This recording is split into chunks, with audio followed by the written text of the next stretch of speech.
shining red rocks on the outskirts of Colorado Springs are a most striking spectacle within the Garden of the Gods, a magnificent place.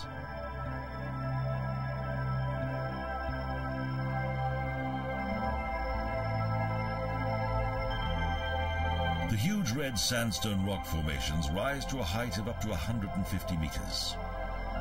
These natural monuments are a reminder of the geological past of this extraordinary region situated at the foot of the Rocky Mountains.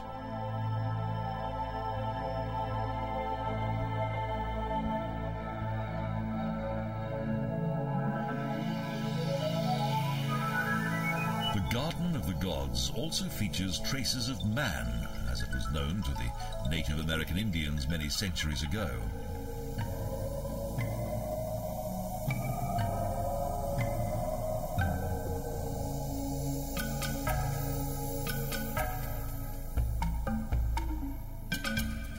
Protected by the rocky terrain, the Ute Indians found this to be an ideal place in which to spend the winter months.